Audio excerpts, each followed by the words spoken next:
رمضان کے روزوں کے لیے رمضان کا مہینے کا تعین، حج کرنے کے لیے 9 ذی الحجہ، 10 ذی الحجہ، 11 ذی الحجہ، 12 ذی الحجہ کا تعین ہے۔ اسی طرح کیا کہتے ہیں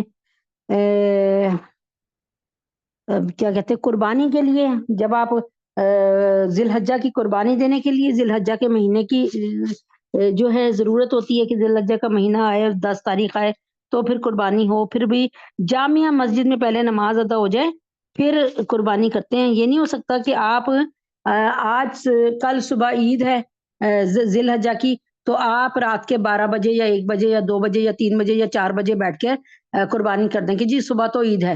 ایسے نہیں، جب تک جامعہ مسجد میں جا کر عید کی نماز نہیں پڑھ لیتے، یعنی عید کی نماز ہو نہیں جاتی، اس کے بعد قربانی ہوگی۔ بہرحال یہ تمام شرائط ہیں۔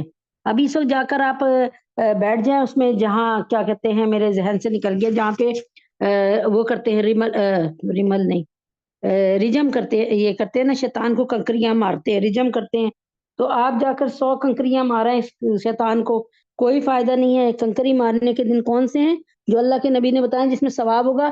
10، 11، 12، اور جو بزرگ رہ جاتے ہیں، بوڑھے رہ جاتے ہیں، عورتیں بیمار رہ جاتی ہیں، کوئی پریگننٹ ہو تو وہ 13 کو بھی جو ہے وہ سہولت ہے اللہ نے دی ہوئی۔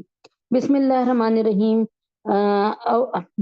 فضائل اعمال کا سبق ہے، بندے کے ساتھ اللہ کے ساتھ اس کے گمان کے موافق اللہ تعالیٰ فیصلہ فرماتے ہیں۔ اللہ تعالیٰ کیا کرتے ہیں؟ بندہ جیسا گمان رکھتا ہے نا، اب آپ جیسے کہیں یار میرے حالات کیسے ٹھیک ہوں گے، میرے حالات کیسے ٹھیک ہوں گے، میرے گھر میں کمانے والا کوئی ہے ہی نہیں، ایک مثال۔ تو آپ نے اللہ تعالیٰ کے ساتھ معاملہ کیا کیا؟ آپ نے اللہ تعالیٰ کے ساتھ اسباب کو رکھ دیا کہ یہ اسباب تو ہے نہیں، تو میرے گھر میں کیسے ہوگا؟ اللہ تعالیٰ نے مریم علیہ السلام کو بغیر باپ کے بیٹا دے کر یہ بات ثابت کر دی کہ اللہ تعالیٰ کسی چیز میں کسی چیز کا محتاج نہیں ہے۔ اب دیکھیے اللہ تعالیٰ فرماتے ہیں کہ اللہ تبارک تعالیٰ فرماتے ہیں، اس کو غور سے سن لیجئے گا، کہ بندہ جیسے گمان کرتا ہے اللہ تعالیٰ اس کے ساتھ وہی معاملہ کرتے ہیں۔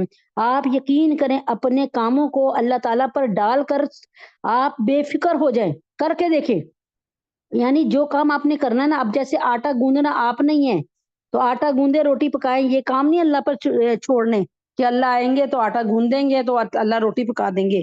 یہ دار الاسباب ہے، اللہ مسبب الاسباب ہیں، کام آپ نے کرنا ہے۔ وہ کہتے ہیں نا، ایک پنجابی کا ایک مقولہ ہے، تھوڑا سا مجھے اتنا کوئی خاص آتا نہیں ہے، کہ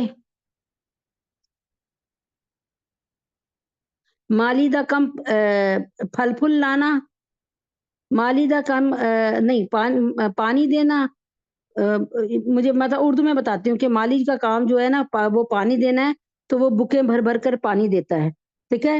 مالک دا کم بوٹے لانا، لاوے نہ لاوے۔ تو بہرحال اس کا بیڑا غرق کر دیا میں نے مثال کا، لیکن یعنی جو کام ایک مالی کا وہ مالی کرتا ہے، جو کام ہے ہمارا کرنا ہے کہ اللہ ہم کریں گے، اور اللہ کا کام ہے کہ اللہ تعالیٰ سے امید رکھیں، اور اللہ تعالیٰ ضرور اگر اس کام کو کریں گے، نہیں کریں گے تو اس میں بھی ہمارا فائدہ ہے۔ تو اس کے لطف و کرم کی امید رکھنا چاہیے، اس کی رحمت سے ہرگز مایوس نہیں ہونا چاہیے۔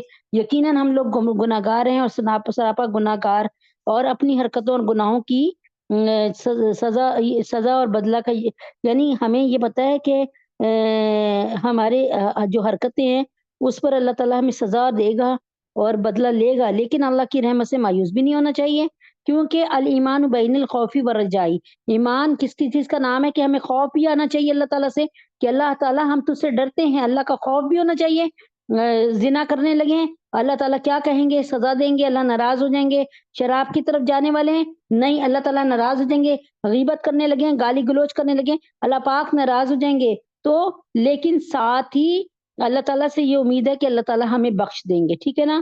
بچنا بھی ہے اور اللہ سے امید بھی رکھنی ہے۔ کیا بعید ہے کہ حق تعالیٰ جل شانہ محض اپنے لطف کرم سے اپنی جو ہے رحمانیت کی صفت سے ہمیں معاف فرما دیں۔ ان اللہ لا یغفر ان یشرک بہ ویغفر ما دون ذلک لمن یشاء۔ اللہ تبارک تعالیٰ کلام شریف میں ہے کہ اللہ تبارک تعالیٰ شرک کے گناہ کو تو معاف نہیں فرمائیں گے، اور اللہ کا شکر ہے ہم شرک نہیں کرتے، اللہ کا شکر ہے، لیکن اپنے گھر سے ساری تصویروں کو، جاندار تصویروں کو ہٹا دیجئے۔ آپ نے کسی طوطے کی تصویر لگائی ہے، چڑیا کی تصویر لگائی ہے، کسی کتے بلی کی تصویر لگائی ہوئی ہے، کسی شیر کی تصویر لگائی ہے، اپنے گھر میں اپنی بیٹی کی تصویر لگائیے، اپنے باپ کی تصویر لگائیے، سب چیزیں ہٹا دیجیے، یہ چیزیں جو ہے اللہ کو نہیں پسند۔ تو اس کے علاوہ جس کو چاہیں سب کو اللہ تعالیٰ معاف کر دیں گے شرک کے علاوہ، لیکن ضروری نہیں کہ معاف ہی فرما دیں۔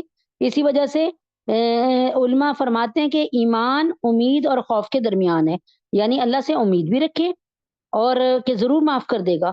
حضور پاک صلی اللہ علیہ وسلم ایک نوجوان صحابی کے پاس تشریف لے گئے، وہ نزا کی حالت میں تھا، یعنی بالکل قریب الملک تھے۔ حضور پاک صلی اللہ علیہ وسلم نے دریافت فرمایا کس حال میں ہو؟ عرض کیا یا رسول اللہ کی رحمت کا امیدوار ہوں اور اپنے گناہوں سے ڈر رہا ہوں۔ حضور پاک صلی اللہ علیہ وسلم نے ارشاد فرمایا یہ دونوں یعنی امید اور خوف جس بندے کے دل میں ایسی حالت میں ہو تو اللہ جل شانہ جو اسے جو امید ہے وہ عطا فرما دیتے ہیں اور جس کا خوف ہے اس سے امن فرما دیتے ہیں۔ تو یعنی اس بات کا یاد رکھیں کہ اللہ تبارک تعالیٰ سے الایمان یہ ایک جو ہے میرے قاری صاحب جب اپنے بیان میں اس طرح کی کوئی حدیث مبارکہ پڑھتے تھے تو الحمدللہ رب العالمین میں اس حدیث کو بار بار دہراتی تھی، اور الحمدللہ اگر مجھے اللہ تعالیٰ کا شکر ہے تقریباً آ جاتی تھی تو میں یہ کرتی تھی کہ ذرا سا بھی مجھے شک پڑتا تھا کہ میں نے صحیح یاد نہیں کی تو میں اپنے قاری صاحب کے پاس پینسل اور کاپی بھجوا دیتی تھی کہ قاری صاحب جی یہ والی حدیث کو نہ لکھ دیجیے، تو اللہ کا شکر ہے الحمدللہ رب العالمین وہ لکھ دیتے تھے، جو میری درستگی ہونے والی ہوتی تھی میں درست کر لیتی تھی۔ تو یہ پرانی یاد کیجیے الحمدللہ کہ الایمان بین الخوفی و رجائی، ایمان نام کیا ہے؟ ایمان کس چیز کا نام ہے؟ اگر آپ اللہ سے ڈر رہے ہیں اور اللہ تبارک تعالیٰ سے ڈر رہے ہیں اور اللہ سے امید بھی رکھ رہے ہیں، یعنی اللہ تعالیٰ سے ڈرتے بھی ہیں کہ یا اللہ قیامت والے دن آپ ہمارے ساتھ کیا سلوک کریں گے، ہے اللہ قیامت والے دن تو آپ ہی کی حکومت ہوگی، کسی اور کی حکومت نہیں ہوگی، کوئی یہودی کوئی ہندو کوئی عیسائی کوئی نیتن یاہو کوئی جو بائیڈن ان کی کسی کی چلے گی نہیں، اے اللہ اس دن جس دن آپ کی ابھی بھی آپ کی حکومت ہے لیکن اس وقت تو 100% سامنے نظر آ رہا ہوگا نا، تو اے اللہ پاک اس دن بھی بخشش آپ ہی کریں گے میری، اے اللہ پاک میں تو بہت رولا کھلا ہوں، یا اللہ پاک میں تو بہت گیا گزرا ہوں، اگر آپ یہ سمجھتے ہیں کہ میری اپنی نیکیوں سے میری اللہ پاک اگر میرے دل میں یہ خیال آتا ہے کہ اپنی نیکیوں سے میں جنت پا لوں گا تو یہ خام خیالی ہے۔ اللہ پاک مجھے آپ کی رحمت سے حضرت محمد صلی اللہ علیہ وسلم سے اما عائشہ صدیقہ نے فرمایا کہ آپ بھی جو ہے اتنا ڈرتے ہیں، یعنی آپ اللہ کے نبی ہیں پھر ڈرتے ہیں، اور آپ کے ساتھ کیا معاملہ؟ فرمایا عائشہ میں بھی اللہ تعالیٰ کی رحمت سے ہی جنت میں جاؤں گا، یعنی اب نبی پاک صلی اللہ علیہ وسلم کے اعمال کے سامنے ہمارے اعمال تو زیرو میں سے بھی زیرو ہے نا، لیکن وہ کیا کہہ رہے میں بھی عائشہ اللہ کی رحمت سے ہی جنت میں جاؤں گا۔ تو جب اللہ کے کائنات کی سب سے خوبصورت اور سب سے معصومون الخطا اور سب سے عظیم اور سب سے فضیلت والی اور درجات میں بڑی ہوئی ہستی جن کو تمام انبیاء کے امام ہیں اور تمام سید الانبیاء ہیں اور سردار الانبیاء ہیں، وہ کہہ رہے ہیں کہ عائشہ میں بھی اللہ کی رحمت کے سہارے ہی ہوں، بخش دے تو بخش دے، نہیں بخشے تو پھر ظاہر ہے پھر نہیں بخشے تو پھر نہیں بخشے۔ اعوذ باللہ من الشیطان الرجیم، بسم اللہ الرحمن الرحیم۔ نقش قدم نبی کے ہیں سنت کے راستے، نقش قدم نبی کے ہیں سنت کے راستے اللہ سے ملاتے ہیں، نقش قدم نبی کے ہیں جنت کے راستے اللہ سے ملاتے ہیں سنت کے راستے، نقش قدم نبی کے ہیں جنت کے راستے اللہ سے ملاتے ہیں سنت کے راستے۔ اللہ تعالیٰ کو کائنات میں یہ چیز بہت زیادہ پسند ہے، بلکہ میں یوں کہوں کہ سب سے زیادہ پسند ہے کہ کوئی اللہ تعالیٰ کے نبی اکرم صلی اللہ علیہ وسلم کی نقل اتارے۔ مثلا نبی پاک صلی اللہ علیہ وسلم نے داڑھی رکھی ہوئی ہے، زید کہتے ہیں بکر کہتے ہیں میں بھی داڑھی رکھوں گا اس لیے کہ میرے نبی کی داڑھی تھی، میرے نبی پاک صلی اللہ علیہ وسلم کی داڑھی دائیں بائیں اوپر سے نیچے سے یعنی دائیں بائیں اور نیچے سے ایک ایک مٹھ تھی، یعنی مٹھی کو بند کیا داڑھی پہ ہاتھ رکھ کے تو تھوڑے سے بال باہر نکل رہے ہوں اس طرح، یعنی بال باہر نکل رہے ہوں تو اتنی، تو اس نے زید نے بکر نے ویسی ہی داڑھی رکھی۔ اس کے بعد نبی پاک صلی اللہ علیہ وسلم کی طرح نماز باقاعدگی سے مسجد میں پڑھی اور ہر وقت تہجد کا اہتمام کیا، ہر وقت ذکر الہی میں لگے رہے، اپنی ذات سے کوئی کسی کو دھوکہ نہیں دیا، کسی کو لوٹا نہیں، کسی کو نقصان نہیں پہنچایا، شراب زنا سے بہت پرہیز کیا، اللہ من چاہی زندگی کو چھوڑ کے رب چاہی زندگی کو اختیار کیا۔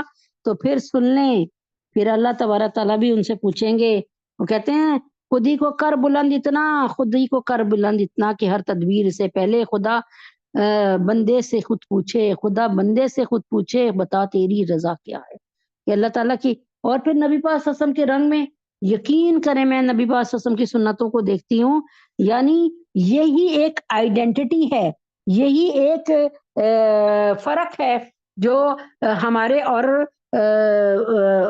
غیر مسلموں میں ہے، کہ ہم نبی پاک صلی اللہ علیہ وسلم کی اگر سنتوں پہ عمل کرنے لگیں تو ہماری پہچان دور سے ہی ہو جائے۔ سب سے پہلے اگر میں دیکھیں، میں 21 چیزیں بتانے کی کوشش کرتی ہوں فوراً، کیونکہ وقت بہت کم ہے، جلدی سے ہی وقت ہو جاتا ہے نماز کا۔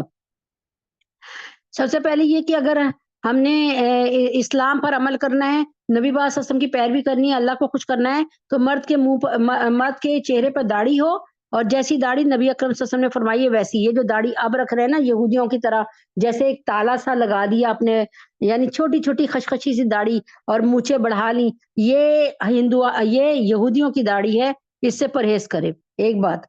دوسری بات کہ نبی اکرم صلی اللہ علیہ وسلم کی طرح داڑھی رکھیں کہ آپ کی داڑھی دائیں بائیں سے اور جو سامنے سے ہے وہ جب آپ اپنی مٹھی میں لیں تو مٹھی کے اندر سے بال داڑھی کے نکل کے باہر کی نرم نظر آ رہے ہوں۔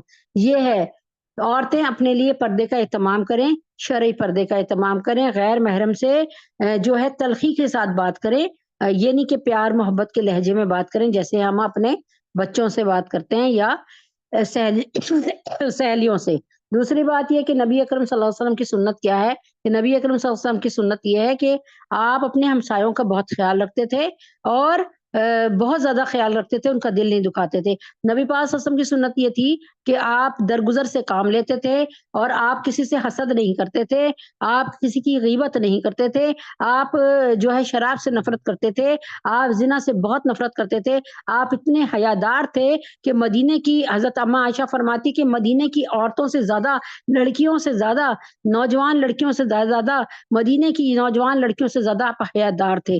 اور پھر نبی اکرم صلی اللہ علیہ وسلم جو تھے، اگر دشمن کے حساب سے بھی اگر دیکھا جائے تو وہ کافروں کے ساتھ کبھی دشمنی میں ایسے نہیں کرتے تھے، کبھی نہیں کیا انہوں نے، اور نہ اس بات کو پسند کیا ہے کہ جیسے نیتن یاہو اور جو بائیڈن وغیرہ نے مل کر، سارے یورپین کنٹریز نے مل کر جس طریقے سے وہاں پر بچیوں کو کے ساتھ غلط سلوک کرنا، اور ماں بہنوں کے ساتھ کو مار دینا، بچوں کو، چھوٹے چھوٹے بچے، نوزائیدہ بچوں کو قتل کر دینا یا بم بلاسٹنگ کرنا، یہ سب چیزیں میرے نبی نے سختی سے منع کی ہیں، سختی سے منع کی ہیں، کہیں نہیں اس کا حکم دیا۔ اور پھر نبی اکرم صلی اللہ علیہ وسلم فرماتے تھے کہ غصے کو پی جایا کرتے تھے، کبھی غصہ آتا بھی تھا تو غصے کو پی جاتے تھے، اس کا ریئیکشن نہیں کرتے تھے، اس کا رد عمل نہیں کرتے تھے۔ نبی اکرم صلی اللہ علیہ وسلم جب سفر کرتے تھے تو سفر میں کسی مسافر کو تنگ نہیں کرتے تھے۔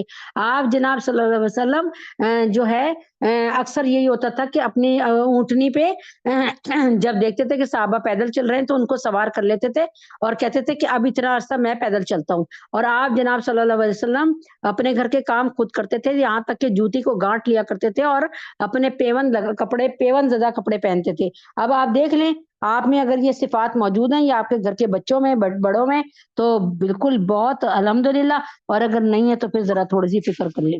بسم اللہ الرحمن الرحیم۔ اچھا جی، پانی کے مسائل شروع ہو گئے، پہلے وضو کے، پہلے غسل کے تھے، پھر وضو کے، ٹھیک ہے۔ تو اب اگر کنویں یا ٹینکی میں نجاست گر جائے تو کیا حکم ہے؟ آپ کی ٹینکی ہے یا کوئی کنواں ہے، یعنی کچھ وہ جو ہوتے ہیں نا، وہ بھی کرتے ہیں نا، کوئی بور کروا لیتے ہیں اور پھر وہ کیا کہلاتا ہے، اس کے ذہن میں میرے نہیں آ رہا، ٹینکی سی بنوا لیتے ہیں زمین، زیر زمین۔ اگر اس میں کوئی نجاست گر جائے تو کیا حل ہے؟ کنویں میں نجاست گر جانے سے کنواں ناپاک ہو جاتا ہے اور پانی نکال لینے کے بعد پاک ہو جاتا ہے، چاہے تھوڑی نجاست گرے یا زیادہ، سارا پانی نکالنا ضروری ہے۔ یعنی کنویں میں، وہ کہتے ہیں نا ایک گاؤں میں ایک کتا مر گیا کنویں میں چھلانگ لگا کے، یعنی اس کو پیاس لگی ہوگی، اس نے پینا چاہا ہوگا، وہ گر گیا۔ اب کیا ہوتا تھا کہ مختلف مولویوں سے پوچھ رہے ہیں کہ اب کیا کریں، کنویں کے پانی میں بڑی بدبو ہے، کوئی کہتا تھا 10 ڈول نکال کے پھینک دو، کوئی کہتا تھا 12 ڈول نکال کے پھینک دو، لیکن بدبو ویسی کی ویسی رہی، پانی میں غلاظت ویسی کی ویسی رہی۔ کسی دانا نے کہا، آپ جیسے دانا نے کہا بھائی کتے کو نکال کر پھینکو، ٹھیک ہے نا، اور پانی کو، کتے کو اور پانی کو نکال دو، پھر کنواں خود پانی سے بھر جائے گا انشاءاللہ۔ تو اب کہنے کا یہاں مطلب یہ ہے کہ ہم نے بھی اپنے دلوں میں جو گند پالا ہوا ہے نا، ہمارے اعمال اسی طرح خراب ہوتے جا رہے ہیں، کیونکہ ہمارے دل کی ہم صفائی نہیں کرتے۔ پھر ہم کہتے ہیں ہمیں بڑا غصہ چڑھ جاتا ہے، ہم بڑی بدزبانی کر جاتے ہیں، ہم غصے میں گالیاں بھی دے جاتے ہیں، اس لیے کہ ہم اپنے دل کو صفائی نہیں کر رہے، اس گندگی کو نہیں نکال رہے، اس شیطان کو نہیں نکال رہے اپنے دل سے جو بسا ہوا ہے، اور دنیا کی محبت سے چھٹکارا نہیں پا رہے۔ اس کی بھی مثال وہی کنویں والی ہے۔ تو کیا کرنا ہے؟ کنویں سے وہ گندگی کو یعنی سارا پانی نکال کے باہر پھینک دے۔ اب کنویں میں کیا ہوا؟ ایک کنواں بھرا ہوا تھا، ایک کتا کھڑے ہو کے پانی پی رہا ہے، اس میں سے ایک مثال کے طور پہ منہ ڈال رہا ہے۔ اب آپ سارا پانی نکالیں، کنویں یا ٹینکی میں کبوتر یا چڑیا کی بیٹ گر پڑے تو کیا ہے؟ آپ کے گھر میں ٹینکی ہے کھلی ہے، اس میں کبوتر یا چڑیا کی بیٹ گرنے سے جو ہے وہ بیٹ کر کے چلا جاتا ہے کبوتر یا چڑیا۔ تو کیا کرنا ہے؟ اب یہ کنواں ناپاک نہیں ہوتا، اور مرغی اور بطخ کی بیٹ سے ناپاک ہو جاتا ہے۔ کیوں؟ کیونکہ کبوتر یا چڑیا کی بیٹ اتنی چھوٹی سی ہوتی ہے، ٹھیک ہے؟ اگر وہ گر گئی تو ایسی نہیں ہے۔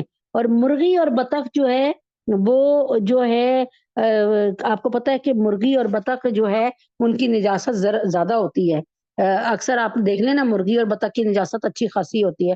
تو میں نے آپ کو پہلے بھی بتایا تھا نا کہ اگر آپ کے اوپر پیشاب کے چھینٹے پڑ گئے آپ کے کپڑوں پہ یا میرے کپڑوں پہ، تو اب یہ دیکھنا یہ ہے کہ یہ ایک ہاتھ کی جو ہتھیلی ہے نا، یعنی چھینٹے پڑے، اگر ہم سارے چھینٹوں کو جمع کریں تو ایک سکہ نہیں ہوتا، سکہ بڑے سائز کا سکہ، اس کے برابر گندگی بن جائے گی۔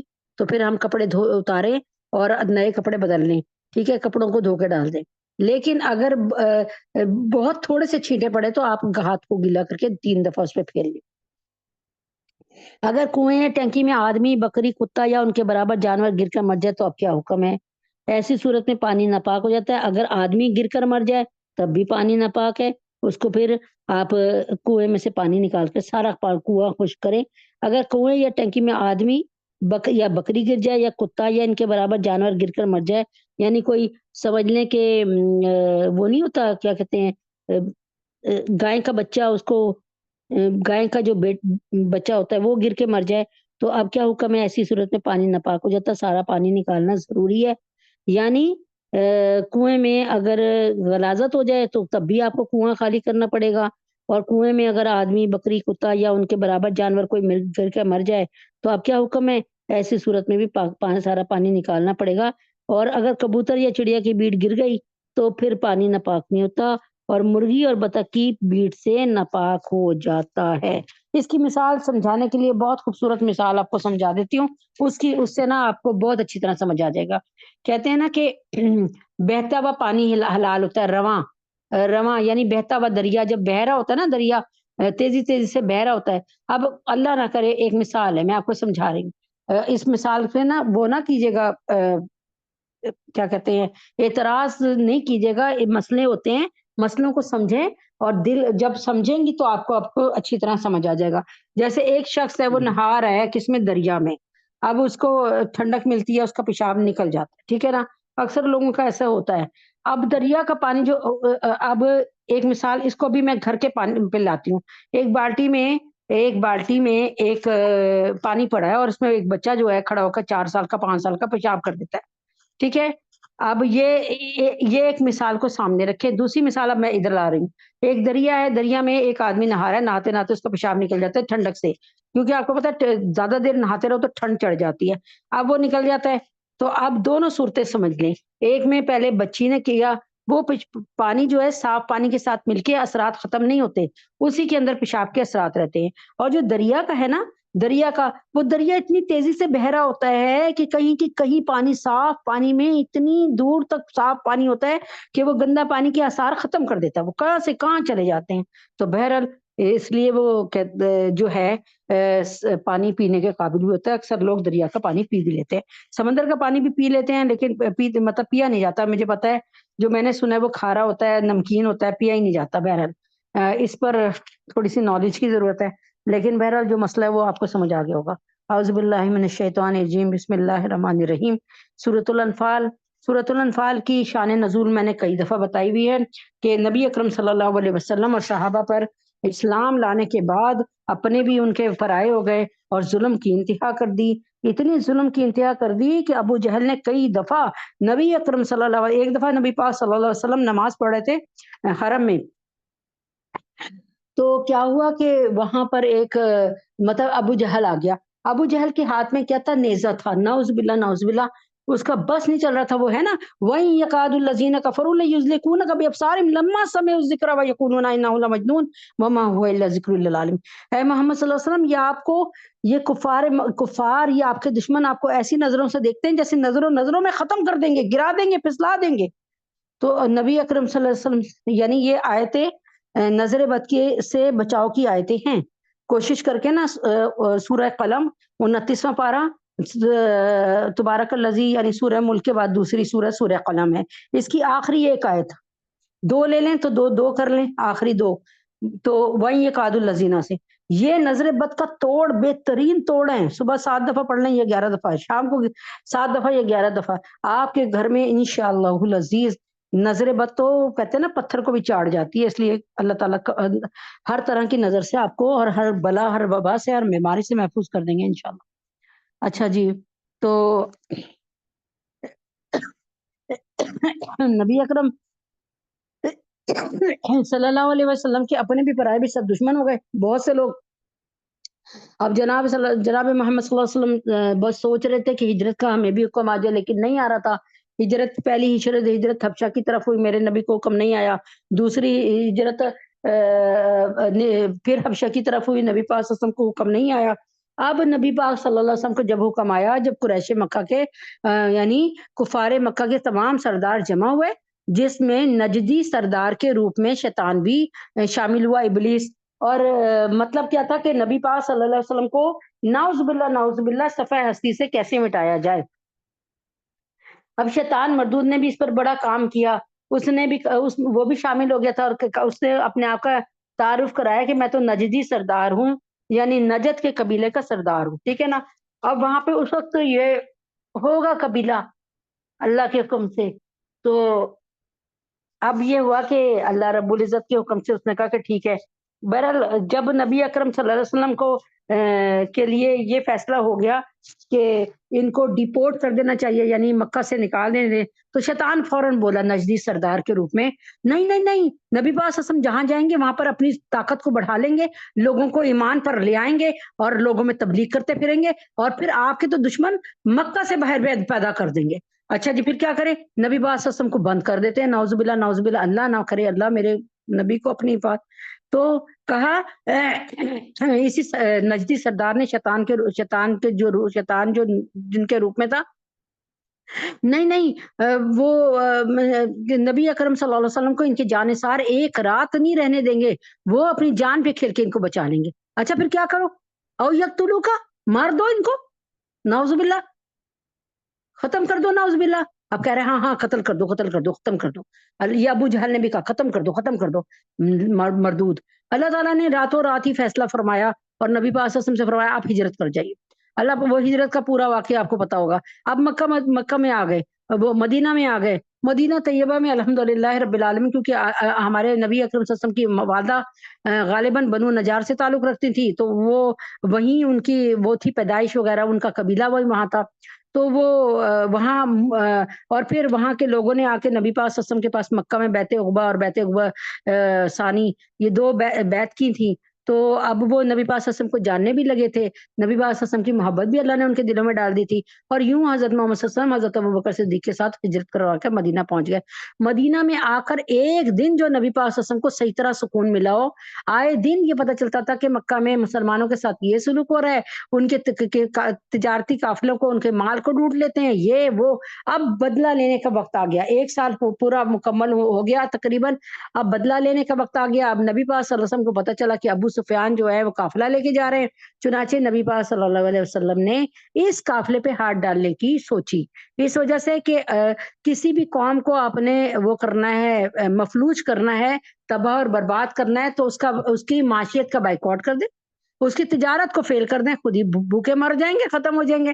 چنانچہ نبی اکرم صلی اللہ علیہ وسلم نے اس بات کو سوچ کے، اب یہ بتا رہی ہوں اس کے لیے میں آپ سے کہتی ہوں کہ آپ لوگوں نے بھی جو ہے یہودیوں کی اور قادیانیوں کی بائیکاٹ کریں، ہر ہر چیز کو پتہ کر کر کے ہمارے اسٹیٹس پہ بھی لگا ہوتا ہے ماشاءاللہ، تقریباً روز لگا ہوتا ہے، تو اس کو بھی دیکھ لیں۔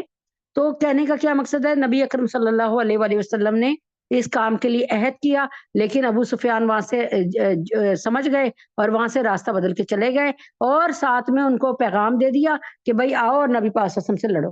اب نبی اکرم صلی اللہ علیہ وسلم جو ہے بالکل لڑائی کے موڈ میں نہیں گئے تھے، اور آپ تو صرف اور صرف کبھی ابو سفیان کے اس قافلے پہ کیونکہ اب ظاہر ہے وہ مسلمان ہو گئے تو میں ان کا نام ادب سے لیتی ہوں، ابو سفیان رضی اللہ تعالیٰ عنہ کے قافلے پہ جو ہے وہ کرنے گئے تھے، اس کو اس پر ہاتھ ڈالنے گئے تھے، ٹھیک ہے، لیکن اب وہ نکل گئے، بچ کے چلے گئے۔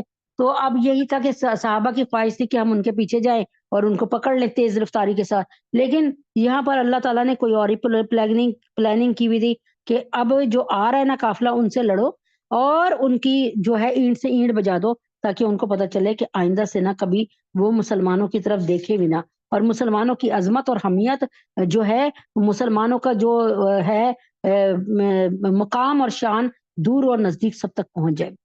تو اس آیت میں کہ یا ایھا النبی قل لمن فی ایدیکم من الاسری ان یعلم اللہ فی قلوبکم خیرا یؤتیکم خیرا مما اخذ منکم ویغفر لکم واللہ غفور رحیم، ان یریدوا خیانتک فقد خانوا اللہ من قبل فامکن منہم واللہ علیم حکیم۔ اے پیغمبر، آپ کے قبضے میں جو قیدی ہیں نا، یہ 70 قیدی، جو آپ ان سے فرما دیجئے کہ اگر اللہ تعالیٰ کو تمہارے قلب میں، تمہارے دلوں میں ایمان پتہ چلے گا، معلوم ہوگا، یعنی اللہ تعالیٰ تمہارے دلوں کو پرکھ لیں گے کہ تم کفر کو پسند کر رہے ہو یا اسلام کو پسند کر رہے ہو، تو جو کچھ تم سے لیا گیا ہے نا، جو ہم نے تم سے 4,000 دینار یا 4,500 دینار لیے ہیں نا، وہ یا درہم لیے ہیں، جو بھی سکہ تھا اس وقت اللہ بہتر جانتا ہے، تو وہ تمہیں واپس لوٹائے گا اللہ تعالیٰ، خیرا مما اخذ منکم ویغفر لکم، اور اس سے بہتر تم کو دے گا اور تم کو بخش دے گا۔ سب سے بڑی بات تو بخشش کی آگے نا، اور ساتھ ہی اللہ تعالیٰ نے وعدہ بھی کر لیا، تو واللہ غفور الرحیم، اللہ بہت غفور رحیم ہے، بخشنے والے ہیں۔ وَإِن يُرِيدُوا خیانتک، اور اگر یہ لوگ آپ کے ساتھ خیانت کرنا چاہتے ہیں، اور اگر یہ چاہتے ہیں، یریدو چاہتے ہیں، یہ سب کے سب خیانتک، آپ کے ساتھ کو دھوکہ دینا، خیانت کرنا، فقط خان اللہ من قبل فامکن منہم، تو اس سے پہلے انہوں نے اللہ کے ساتھ خیانت کی تھی، یعنی اللہ تعالیٰ جو تھے پرستش کے قابل تھے، انہوں نے ان کو چھوڑ کے بتوں کو جو ہے معبود حقیقی بنا لیا، اللہ کو بھی معبود سمجھتے تھے لیکن ساتھ بتوں کو بھی معبود سمجھتے تھے، تو خیانت کی نا کہ اللہ کا حق پورا نہیں دیا نا، ہم تو صرف اللہ ہی کو معبود حقیقی مانتے ہیں نا، تو واللہ علیم حکیم۔ تو اللہ تعالیٰ فرماتے ہیں کہ اس سے پہلے انہوں نے اللہ کے ساتھ خیانت کی، پھر اللہ تعالیٰ نے ان کو گرفتار کرا دیا، اللہ تعالیٰ خوب جاننے والے، بڑی حکمت والے ہیں، اللہ تعالیٰ نے ان کا سر پر غرور توڑا اور ان کا غرور توڑ کر ان کو اریسٹ کرایا، اور اللہ تعالیٰ، حضرت عباس رضی اللہ عنہ فرمایا کرتے تھے کہ یہ آیت میرے ہی حق میں نازل ہوئی، یعنی یہ جو ہے نا کہ یعلم اللہ فی قلوبکم خیرا یؤتکم خیرا مما اخذ منکم ویغفر لکم واللہ غفور رحیم، کہ اگر اللہ رب العزت تمہارے دلوں میں جھانک لے گا، دیکھ لے گا کہ تم واقعی اسلام پسند ہو گئے ہو، اللہ کے نبی کے سے محبت کرنے لگے ہو اللہ سے، تو تمہیں سارا دیا ہوا مال لوٹا دے گا اور تمہاری بخشش بھی کر دے گا۔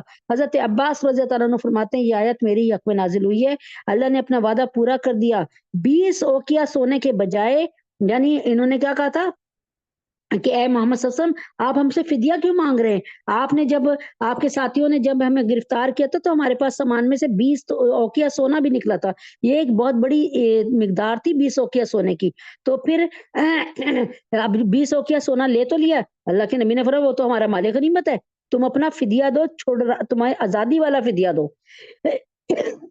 تو 20 اوقیہ سونے کے بجائے حالت اسلام میں اللہ نے مجھے 20 غلام عطا کیے، یعنی اللہ نے 20 اوقیہ سونا جو میں نے مجھ سے ان لوگوں نے لیا تھا نا، اس کے بجائے 20 غلام عطا کیے جو خود بھی بہت قیمتی ہیں، گھٹیا غلام کی قیمت تقریباً 20,000 درہم ہے، گھٹیا غلام کی، اور پھر ہر غلام میرے لیے کثیر مال تجارت لگا کر بیو پار کرتا تھا، یعنی میرا ہر غلام جو ہے نا وہ جو ہے وہ میری مال تجارت کو میں دل لگا کر مال تجارت کرتا تھا، میرے لیے جا کر میرا سودا بیچتا تھا بڑا۔ تو یہ بدلہ دنیا میں عطا فرما دیا اللہ تعالیٰ نے کہ مجھ سے جو 20 اوقیہ سونے کے بجائے اللہ تعالیٰ نے حالت اسلام میں مجھے 20 غلام عطا فرما دیے، اور وہ میرے سنسیئر غلام تھے۔ آپ کو پتہ نا آج کل اگر آپ کو نوکر 20,000 دے کر بھی اگر نوکر آپ سے وفا کرنے والا مل جائے اور ایماندار مل جائے تو آپ کہتی ہیں یعنی یہ سونے کی لاٹری کھل گئی آپ کی، یعنی ایسا ہے۔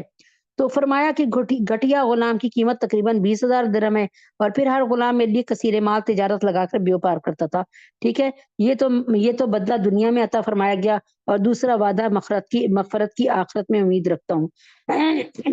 آگے فرمایا کہ بہت سی روایت سے ثابت ہے کہ مسلمان ہونے کے بعد چچا عباس جو تھے حضرت عباس رضی اللہ تعالیٰ عنہ بہت مالدار ہو گئے تھے، اور بخاری میں حضرت انس بن مالک رضی اللہ تعالیٰ عنہ کی ایک روایت ہے کہ حضور پاک صلی اللہ علیہ وسلم کے پاس صوبہ بحرین سے کثیر مال آیا، بہت سا مال آیا، اتنا کہ اس سے پہلے یا اس کے بعد اتنا مال کبھی آیا ہی نہیں۔ حکم دیا کہ مسجد میں پھیلا دو تمام مال کو۔ نماز کے بعد حضور پاک صلی اللہ علیہ وسلم نے اس کو تقسیم کرنا شروع کیا، جو سامنے آتا اس کو دیتے۔ اتنے میں حضرت عباس رضی اللہ تعالیٰ عنہ بھی تشریف لے آئے اور عرض کیا یا رسول اللہ صلی اللہ علیہ وسلم مجھے بھی، میں نے اپنا اور عقیل کا فدیہ بھی تو دیا تھا۔ واہ جی واہ۔ کیونکہ یہ تو کہہ رہے تھے نا کہ میں کہاں سے فدیہ دوں، تو اللہ تعالیٰ کے نبی نے فرمایا تھا منگاؤ اپنا مکے سے فدیہ جو تم دفن کر کے آئے اتنا مال۔ فرمایا یہ تو بات صرف مجھے اور میرے بیوی کو پتہ تھی، میں آج آپ پر اور آپ کے رب پہ ایمان لے آیا کہ واقعی آپ کے رب نے آپ کو صحیح بتایا کہ میں نے اتنا دفن کیا ہوا مال ہے۔ تو اللہ کے نبی نے فرمایا تھا اپنا بھی فدیہ دو، اپنے اور فدیہ اپنا بھی دو، اور اپنے بھتیجوں عقیل بن ابی طالب اور نوفل بن حارث کا بھی فدیہ دو۔ ٹھیک ہے، تو اب کیا ہوا کہ انہوں نے کہا کہ مجھے تو میں نے جو مال دیا 20 اوقیہ چاندی جو آپ نے مجھے اریسٹ کرنے کے بعد مجھ سے حاصل کیا، تو اس پر 20 غلام دے دیے۔ اب جو میں نے اپنا جو فدیہ دیا تھا اور اپنے بچوں کا فدیہ اپنے بھتیجوں کا، تو یا رسول اللہ مجھے بھی دیجیے۔ تو انہوں نے چادر میں گٹھی، اب کیا ہوا، تو آپ صلی اللہ علیہ وسلم نے فرمایا اپنے ہاتھ سے لے لو، اپنے ہاتھ سے جتنا لینا لے لو۔ انہوں نے چادر میں گٹھی باندھی لیکن وزنی ہونے کے باعث اٹھا نہ سکے، تو کہا یا رسول اللہ کسی کو حکم دیجیے میرے کندھے پہ چڑھا دے۔ حضور پاک صلی اللہ علیہ وسلم نے مسکرا کر فرمایا میں تو کسی سے نہیں کہتا۔ کہا اچھا پھر آپ صلی اللہ علیہ وسلم ہی ذرا اٹھوا دیجیے، ظاہر ہے بچے بھتیجے تھے، کہا تم ہی آپ ہی اٹھوا دیجیے۔ آپ صلی اللہ علیہ وسلم نے اس کا بھی انکار کیا۔ آخر چچا عباس رضی اللہ عنہ نے اس میں سے کچھ کم کر دیا اور بامشکل اٹھا کر لے چلے۔ حضور پاک صلی اللہ علیہ وسلم ان کو تعجب کی نظر سے دیکھتے رہے جب تک کہ یہ آپ صلی اللہ علیہ وسلم کی نگاہ سے اوجھل نہ ہو گئے۔ اس کے بعد سب مال بانٹ چکے اور ایک کوڑی بھی باقی نہیں بچائی۔ تب آپ صلی اللہ علیہ وسلم نے وہاں سے اٹھے اور اپنے گھر 1 درہم بھی نہ بھجوایا تھا۔ تو اب آپ سمجھے کہ نبی پاک صلی اللہ علیہ وسلم نے اپنے چچا کی بات کیوں نہیں مانی اور وہ درہم وہ گٹری کیوں نہیں اٹھائی؟ اس لیے کہ محمد صلی اللہ علیہ وسلم کی رائے یہ نہیں تھی، ان کا دل نہیں کر رہا تھا کہ یہ دنیا کا مال طلب کرے۔ ٹھیک ہے، لیکن آپ ان کو منع بھی نہیں کر سکتے تھے کیونکہ یہ آیت نظر آ گئی اللہ تعالیٰ کو کی بھیجی ہوئی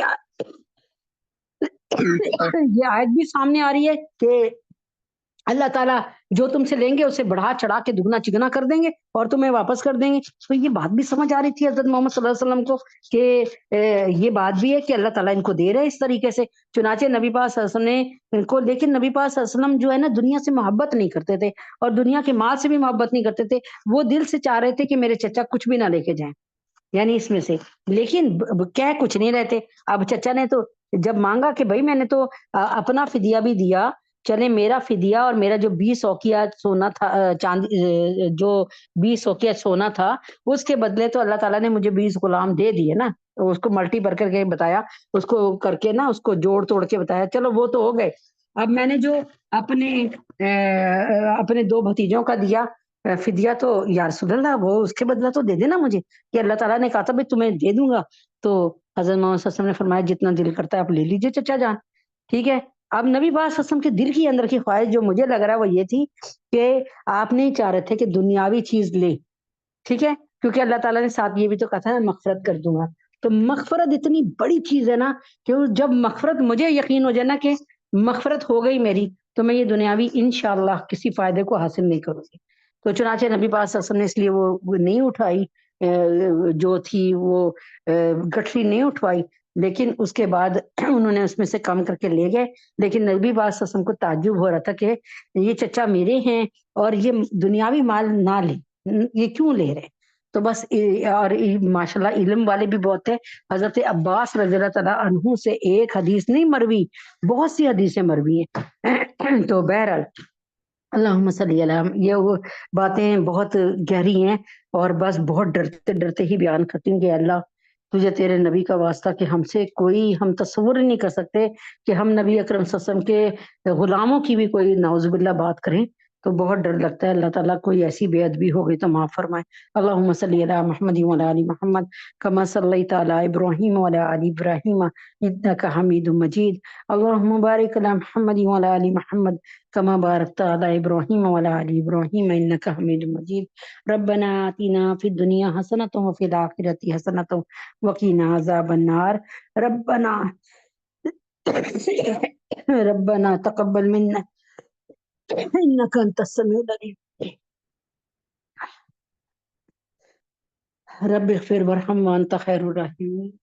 اللہ اکبر کبیرہ والحمد للہ کثیرہ سبحان اللہ بکرۃ واسیلہ۔ اے اللہ پاک ہمارے گناہوں کو معاف فرما دیجئے، ہماری خطاؤں کو درگزر فرما دیجئے۔ اے اللہ پاک اللہم انا نجلک فی نحورہم ونعوذ بک من شرورہم، اللہم انا نجلک فی نحورہم ونعوذ بک من شرورہم، اللہم انا نجلک فی نحورہم ونعوذ بک من شرورہم۔ اے اللہ پاک دشمنان اسلام کو، غداران پاکستان کو، اے اللہ پاک دشمنان پاکستان کو، اے اللہ پاک، اے اللہ پاک یہود ہنو نصارہ مجوسی صابی، یا اللہ جو بھی مسلمانوں کی کسی طرح سے بھی دشمن ہیں، اللہ ان کو چن چن کر جہنم واصل فرما دے۔ یا اللہ پاک ان کی کارخانوں کو، ان کی معیشت کو، ان کی کرنسی کو، ان کے شہروں کو، اور اللہ تبارک تعالیٰ ان کی فوجوں کو، ان کے اسلحے کے ڈپوؤں کو اے اللہ پاک برباد فرما دیجئے، اے اللہ پاک برباد فرما دیجئے، اے اللہ پاک برباد فرما دیجئے۔ اے اللہ پاک جی، اے اللہ اے غفور الرحیم اللہ حماس کی مدد فرما دیجئے، ایک ایک مجاہد کی مدد فرما دیجئے، حماس کے ایک ایک مجاہد کی مدد فرما دیجئے، ہم سب کے گناہوں کو معاف فرما دیجئے۔ یا اللہ پاک فلسطین، اہل فلسطین کے تمام مسلمانوں کے لیے کھانے پینے کا، اور اللہ پاک قیامت و عام کا، محفوظ پناہ گاہوں کا، عزتوں کی حفاظتوں کا، جانوں کی حفاظتوں کا بندوبست فرما دیجئے۔ یا اللہ 365 دن گزر گئے، اب تو رحم کر دیجئے، کرم کر دیجئے۔ اللہ ہم سے تو ان حالات میں ایک گھنٹہ نہ گزارا جائے۔ اے اللہ پاک ان لوگوں کو فلسطین کے تمام مسلمانوں کے حوصلے بلند فرما دیجئے، ان کا ایمان حضرت ابوبکر صدیق رضی اللہ عنہ کا ایمان جیسا بنا دیجئے، ہم سب کے گناہوں کو معاف فرما دیجئے، ہم سب کی خطاؤں کو درگزر فرما دیجئے۔ مولا کریم آقا عظیم آپ ہم سے راضی ہو جائیے، پاکستان کو اسلامی، اخلاقی، معاشی، معاشرتی، سماجی ترقی عطا فرما دیجئے، پاکستان کو دین کا مصباح بنا دیجئے، پاکستان کو دین کا قلعہ بنا دیجئے، پاکستان میں اللہ اور تمام دنیا سے بے حیائی اور مہنگائی کو غارت کر دیجئے، رشوت کو، سود کو غارت کر دیجئے، اے اللہ پاک شراب نوشی کو غارت کر دیجئے۔ یا اللہ پاک، یا اللہ پاک پیٹرول کو اور بجلی کو پاکستان میں سستا کر دیجئے۔ یا اللہ پاک غریبوں کے حال پہ رحم فرما دیجئے۔ یا اللہ پاک ان کو ایمان کی نعمت کے ساتھ اور نعمتیں بھی عطا فرما دیجئے۔ یا اللہ پاک ڈاکٹر انم عائشہ، سونیا، ختیجہ، سمیرہ، فیصل، ماریہ، انس، فاخرہ، بابر، سنبل، علی، عمران، میلونسا، ثانیہ، مریم، ان سب کو نیک نرینہ اولاد عطا فرما دیجئے۔ فریال، عائشہ، سحر، ان کے حالات کی خبر کیجئے۔ یا اللہ پاک ان کو دنیا میں بھی جنت اور آخرت میں وسیع جنت عطا فرمائیے۔ یا اللہ امت محمدیہ صلی اللہ علیہ وسلم کی تمام بچیاں اور بچے اور جتنے لوگ یہاں بیٹھے ان کے جو ماشاءاللہ نکاح کے قابل بچے اور بچیاں، ان کے لیے نیک بر، نیک در، نیک زوج عطا فرمائیے۔ حفصہ، فاطمہ، جویریہ، سدرہ، سبحانہ، حفصہ، سجاد، زینب، منتہا، بینی، شفیفہ، بنات سرور، فخر، عبد المتین، سعدیہ، نظام، ان کی بہن سدرہ، اس کے تمام گھر کی تمام بچیاں، آمنہ، نمرہ، ان کو ان کی شادی بہترین جوڑ اور بہترین زوج عطا فرمائیے۔ یا اللہ پاک تمام علماء اسلام کی، مفتی تقی عثمانی صاحب کی، مفتی حسن صاحب کی، مولانا فضل الرحمان صاحب، فضل الرحیم صاحب، پیر ذوالفقار نقشبندی حضرت جی، ان سب کی جان، مال، عزت و آبرو کی حفاظت فرمائیے، صحت کاملہ عاجلہ مستمرہ سے نواز دیجیے۔ نظیم بھائی، عمیر، نازیہ، اندلی، ویلی، حسین، عیشا، معظم، عادل، شزا، نعیم، ریحانہ، عثمان، عزیز، زارا، فاطمہ، رمشا، دانش، طاہر طاہر صاحب 2 ہیں، مختار عالم صاحب، اہلیہ رضوان الہی، اہلیہ دانش کے والدین، ان کو صحت کاملہ عاجلہ مستمرہ اپنی جناب سے ادا فرما دیجئے، تمام مرض کو ایسے دور فرما دیجئے جیسے کبھی مرض ہوا ہی نہیں۔ اللہم عزب الباس رب الناس واشفی انت شافی لا شفا الا شفاؤک شفاء لا یغادر سقما۔ ڈاکٹر ہمنا فاطمہ عائشہ عبداللہ، ان کو دنیا اور آخرت کے ہر امتحان میں کامیابی عطا فرما دیجئے۔ اہلیہ اعظم، اہلیہ رفیق، مفتی ضیاء الدین صاحب، عامر بیٹی انم، ان کو اپنا بہترین گھر عطا فرمائیے، رائے ہدایت کے در کھول دیجئے ہم سب کے لیے، ہماری اولادوں کے لیے، اماد صالحہ امنہ احمد حفصہ فاطمہ کے لیے۔ یا اللہ پاک احمد نواز اور محمد عمر محسن عمیر، ان سب کو اللہ پاک بہترین روزگار عطا فرما دیجئے، برکت والی روزی عطا فرمائیے، کریم روزی عطا فرمائیے۔ یا اللہ پاک اس سال ہمیں زیارت حرمین شریفین کی توفیق عطا فرمائیے۔ یا اللہ پاک وسائل عطا فرمائیے۔ یا اللہ پاک وسائل کا بندوبست فرمائیے، ہم سب کے گناہوں کو معاف فرمائیے، ہمارے تینوں حرم کی حفاظت فرمائیے، ہم سب پہ اپنی جو ہے اپنے یا اللہ پاک ہمارے ایمان کو مضبوط فرمائیے، ہمارے بچوں کے ایمان کی تربیت فرمائیے، ہمارے بچوں کے عقائد کی حفاظت فرمائیے، ہمارے بچوں کی ایسی تربیت فرمائیے جیسے کہ آپ نے ننھے یوسف علیہ السلام کی تربیت کی، ننھے عیسیٰ علیہ السلام کی، ننھے محمد صلی اللہ علیہ وسلم کی۔ اے اللہ ہمارے بچے لا الہ الا اللہ محمد رسول اللہ، لا الہ الا اللہ محمد رسول اللہ، لا الہ الا اللہ محمد رسول اللہ، اس کلمے کے ذریعے ہمارے بچوں کے ایمان کی، عقائد کی، جان مال دل کی حفاظت فرمائیے، اور جب ہم سب پہ نزاع کا عالم طاری ہو تو ہمارا یہ کلمہ واپس کر دیجئے، امانتاً دے رہے ہیں اللہ ہم سب کی زبان پہ۔ یا اللہ پاک جب ہم سب پہ نزاع کا عالم طاری ہو تو لب پہ کلمہ جاری ہو، لا الہ الا اللہ محمد رسول اللہ، وصلی اللہ تعالی علی خیر خلقہ محمد وعلی آلہ واصحابہ وآل بیتہ وازواجہ وذریاتہ اجمعین برحمتک یا ارحم الراحمین۔ سبحان ربک رب العزت عما یصفون وسلام علی المرسلین والحمد للہ رب العالمین۔ السلام علیکم ورحمۃ اللہ وبرکاتہ۔